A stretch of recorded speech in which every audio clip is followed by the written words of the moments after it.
Hi friends, कसे आहेत तुम्ही सगळेजण? तर दररोज आपल्याला चपाती भाजी खाऊन कंटाळा येतो, तर एकदा ह्या पद्धतीने रेसिपी बनवून बघा, नक्की तुम्हाला आवडेल. तर यासाठी मी 2 वाटी गव्हाचं पीठ घेतलेलं आहे. त्याच्यामध्ये चवीनुसार मीठ आणि 1 चमचा तेल टाकलेलं आहे आणि आपण सर्व मिक्स करून घेणार आहोत. आणि त्याच्यात थोडं थोडं पाणी टाकून चपातीचं पीठ जसं आपण मळतो तसं घट्टसर मळणार आहोत. जर तुमचं चपातीचं उरलेलं चपातीचं पीठ असेल तर ते पण त्याच्यापासून तुम्ही बनवू शकता. तर इथे बघा माझं पीठ मळून झालं आहे. तर मी 1 चमचा तेल टाकून याला परत थोडंसं मळून हे आपण असंच 15-20 मिनटासाठी ठेवून देणार आहोत. जर घरात आपल्याला चपाती भाजी कंटाळा आला तर एक दिवशी नक्की या पद्धतीने असं करून बघा. तर इथे मी पनीर घेतलेलं आहे. ते पण माझं दूध खराब झालेलं त्याचं पनीर आहे, त्याच्यामुळे हे मस्तपैकी कुस्करलं गेलं आहे. जर तुम्ही ताजं पनीर घेणार असाल तर ते किसून घ्या, म्हणजे गुठल्या राहणार नाही, मस्तपैकी आपलं पनीर होईल. तर हे मी दूध खराब झालेलं त्याचं पनीर बनवलं. तर इथं मुलं खाणार असेल तर तुम्ही हिरवी मिरची नाही टाकली तरी चालेल. तर इथे एक हिरवी मिरची चिरून टाकलेली आणि इथं मी बारीक चिरून घेतलेली कोथिंबीर टाकलेली आहे याच्यामध्ये. आणि आपण आता याच्यामध्ये अजून काही हे टाकणार आहोत. तर इथे मी 1 कांदा चिरून घेतलेला आहे. तुम्हाला गाजर वगैरे टाकायचं असेल किंवा शिमला मिरची टाकायची असेल तर ते पण टाकू शकता. तर इथे मी एक बारीक चिरून कांदा घेतलेला आहे आणि याच्यामध्ये आपण 1 चमचा आलं लसूण पेस्ट टाकणार आहोत. हे बघा, आलं लसूण पेस्ट टाकून जर तुमच्याकडे रेडीमेड असेल तर ती पण घेतली तरी चालेल. आणि याच्यामध्ये आपण आता काही मसाले टाकणार आहे. तर इथे मी पाव चमचा हळद टाकलेली आहे, अर्धा चमचा मी गरम मसाला टाकला आहे आणि 1 चमचा लाल तिखट टाकलेलं आहे. जे आपलं घरगुती लाल तिखट आहे ते टाकलेलं आहे. जे घरगुती आपले मसाले आहेत त्याच्यामधूनच आपण ही रेसिपी बनवणार आहोत. आपल्या आता इथे 1 चमचा ते अर्धा चमचा मी छोटा याच्यामध्ये धने जिरे पूड टाकलेली आहे आणि इथे थोडा अर्धा चमचा चाट मसाला टाकलेला आहे. आणि इथं मीठ टाकून आपण हे मिश्रण तयार करणार आहोत.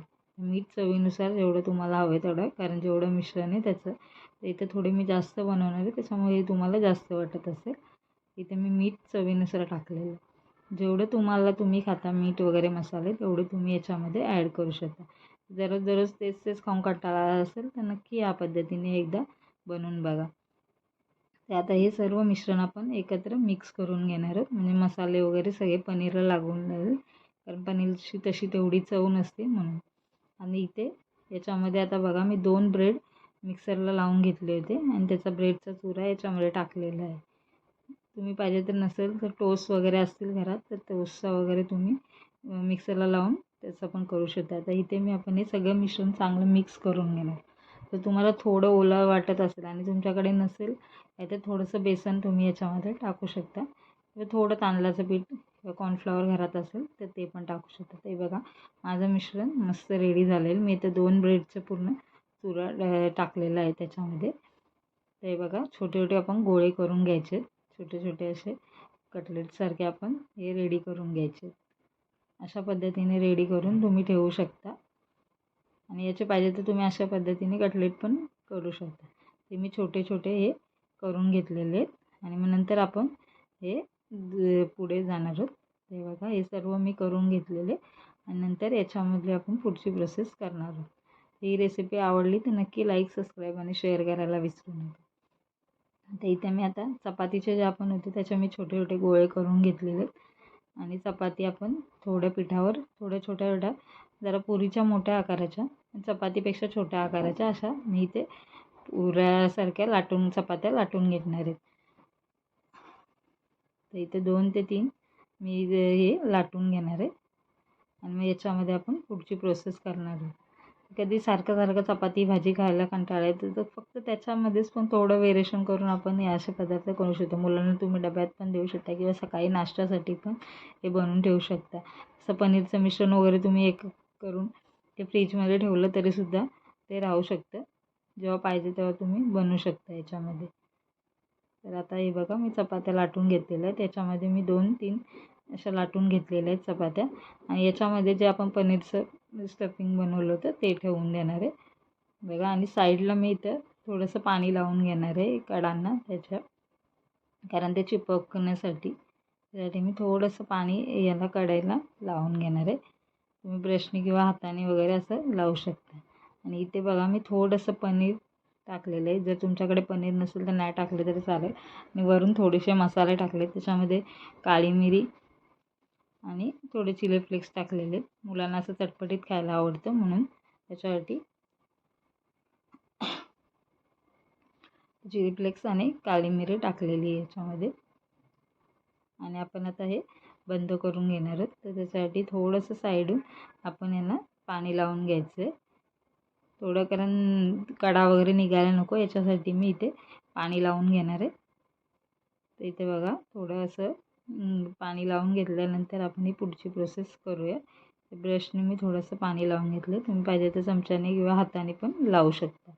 तर कडा वगैरे सुटायला नको म्हणून आपण थोडंसं, आणि याच्यावर दुसरी चपाती ठेवून फक्त प्रेस करून घ्या सर्व कडाच्या साईडून. बघा प्रेस करून घेतल्यानंतर आपण जर तुमच्याकडे कोणता मोठा कटर वगैरे असेल राऊंडचा तर, किंवा छोटा डबा किंवा वाटी वगैरे असेल त्याच्याने आपण हे कट करून घेणार. तर ह्या वाटीने बघा माझ्याकडे वाटी होती मोठी, त्याच्याने मी हे वाटीने कट करून घेतलेलं आहे. आणि आपण हे असे युनिक टाईपचे असे पराठे बनवणार आहोत. ते पराठे आपण असं तेलावर असे थोडे फ्राय करणार आहोत, असे भाजणार नाही आहोत. त्याच्यावर तेलावर आपण हे फ्राय करणार आहोत. तर थोडे कडेने तुम्हाला असे वाटत असतील थोडे प्रेस करून घेतले तरी चालतील. ही रेसिपी आवडली तर नक्की लाईक सबस्क्राईब आणि शेअर करायला विसरू नका, आणि कमेंट पण करायला विसरू नका. इथे बघा हे माझं रेडी झाले. तर मी दुसऱ्या साईडला इथं पॅन गरम करायला ठेवलं होतं. अशा पद्धतीने आपण सर्व बनवून घेणार आहोत.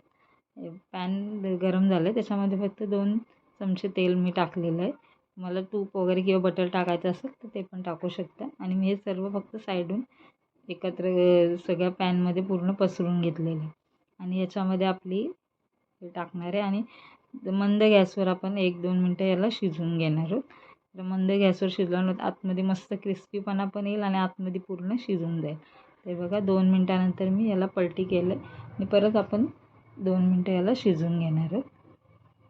असं मस्तपैकी हे पराठे नक्की एकदा तरी ट्राय करा. मुलांना तुम्हाला नक्की आवडतील हे खायला. तर इथे बघा मी पलटी करून घेतले, मस्त गोल्डन ब्राऊन झालेले. तुम्हाला साईडच्या कडा असं वाटत असेल की शिजणार नाही तर पॅन एका साईडला घेऊन तुम्ही तेलामध्ये त्या शिजवू शकता. मी दाखवतेच पुढे कसं शिजवायचं आहे त्याच्यामध्ये. तर नक्की एकदा ह्या पद्धतीने ट्राय. तुम्ही पाहिजे तर पनीर नसेल तर बटाटा वगैरे पण त्याच्यामध्ये करू शकता. तर बघा असा पॅन आडवा करून तुम्ही एका साईडला संपूर्ण तेल आल्यानंतर हे कडा पूर्ण मस्तपैकी अशा ह्याच्या क्रिस्पी करून घ्या. मस्त एकदम साईडनं पण त्याचे मस्त क्रिस्पी होतील आणि एकदम खायला एवढा मस्त लागेल. तर तुम्ही मीडियम गॅसवरच हे करून घ्या. ते लो फ्लेमवर केलं तरी होईल. ते बघा मी असं फिरून त्याला सगळीकडून मस्तपैकी शिजवून घेते. तर आपलं जास्तीत जास्त 4-5 मिनटात हा रेडी होऊन जातो. हे बघा किती मस्त आपला गोल्डन फ्राय हा रेडी झालेला आहे. किती असा मस्त टेस्टी लागतो. तर नक्की हा एकदा ट्राय करून बघा. तर तुम्ही सॉसबरोबर किंवा ग्रीन चटणीबरोबर कशाबरोबर ह्या सर्व करू शकता. इथे मी तुम्हाला कट करून पण दाखवते किती मस्त टेस्टी झालेलं आहे. आणि एवढं टेस्टी की मुलं पण नक्की लगेच टिफिन संपून जातील, किंवा जर नाश्त्याला बनवला तर नक्कीच. बघा कट केल्यानंतर पण तेवढाच एकदम गरम आहे, त्याच्यामुळे तो मस्त असा टेस्टी आणि आतमध्ये फिलिंग पण एकदम मस्त आहे. बघतच असाल तुम्ही किती वाफ निघते त्याच्यातून. बघा तर इथे मी 4 पीस करून घेतले, म्हणजे खायला पण सोपे होतील आणि मस्त लागतील. नक्की ही रेसिपी आवडली तर लाईक सबस्क्राईब आणि शेअर करायला विसरू नका. तर बघा किती मस्त असा चीज पण मस्त पिघळले आहे. टेस्टी ही रेसिपी एकदा तरी नक्की बनवून बघा. चपाती भाजी ऐवजी तुम्ही हे असं दुपारी वगैरे खाल्लं तर नक्की तुम्हाला आवडेल. तर ही रेसिपी आवडली तर नक्की लाईक सबस्क्राईब शेअर करा आणि थँक्यू फॉर वॉचिंग. बघा सॉसबरोबर किती